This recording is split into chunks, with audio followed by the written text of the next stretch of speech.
Hey, what's up you guys? Welcome back to my channel. For this video, I'm going to show you how I make my berry compote. It's not a traditional compote and I've never really followed a recipe for it. This is just what I found works really well. So I like to make this maybe on the weekend and then put it in my fridge and just keep it for the week for, breakfast, or if I want it for dessert or something like that. You could top it on anything sweet, really. So if you want to see how I make my berry compote, just keep on watching. Okay, to get started, I put a medium pan to medium-high heat, and you're going to go ahead and drop 3 to 4 tablespoons of unsalted butter in it, and just mix it around the pan. Make sure it's coated really well. You want to get a nice simmer on this butter, just like you see here in this pan. Make sure the butter doesn't burn though, you just have to keep your eye on it. When you see the bubbles sort of start to reduce and settle down, that's when you know it's time to add the fruit in.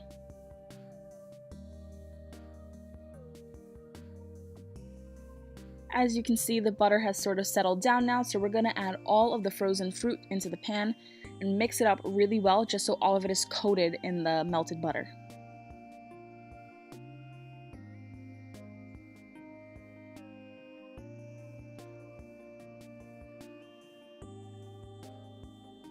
We're going to let this sit for a few minutes and reduce down. Once it has reduced, you're going to go and add whichever sugar you're using. I like to do it by threes, just add a little bit at a time because I don't like mine overly sweet. I like it more on the tart side, but if you want to add more sugar, you can definitely add more depending on your taste. Start mashing up all of the berries that are pretty big and won't melt down by themselves, just so it helps it out and everything will mix well together.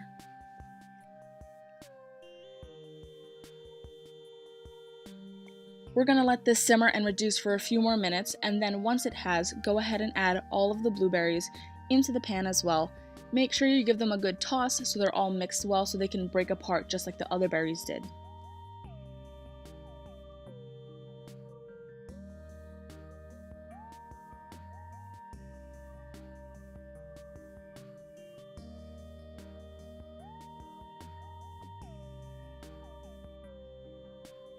Once that's mixed, go ahead and add a little bit more sugar just to keep the balance even.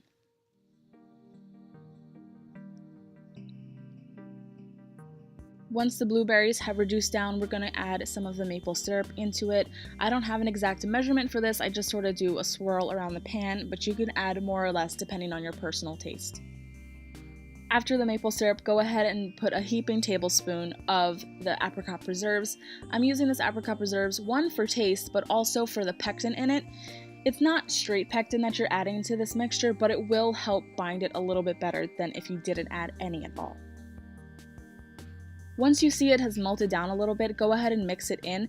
The reason I let it sit in the pan is just so it's easier to combine with everything else.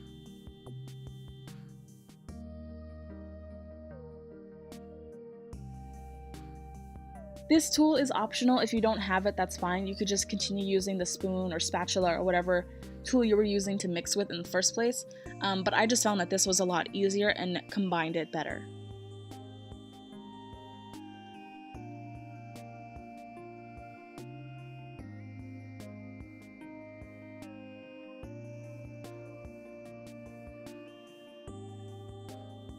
Once this is all mashed up, go ahead and let it sit for just a few more minutes and then add a little bit more sugar and give it a good stir.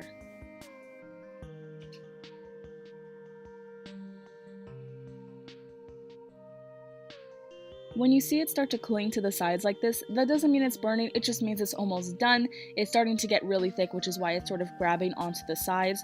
So once you see that start to happen, just go ahead and take it off the heat and let it cool down, and you won't believe how quick it actually thickens up. Once this has cooled down to about room temperature, you can go ahead and put it in any container that you'd like. It could stay in your fridge for about a week.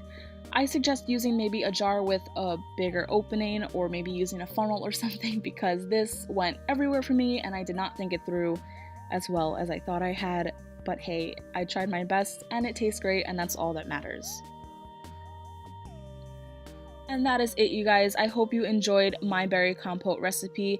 Like I said, I love to put this on almost anything: toast, pancakes, French toast, waffles, inside a cake, on ice cream, anything you want, it will go. So thank you so much for watching. I hope you enjoyed this recipe, and of course, I wish you the best of luck.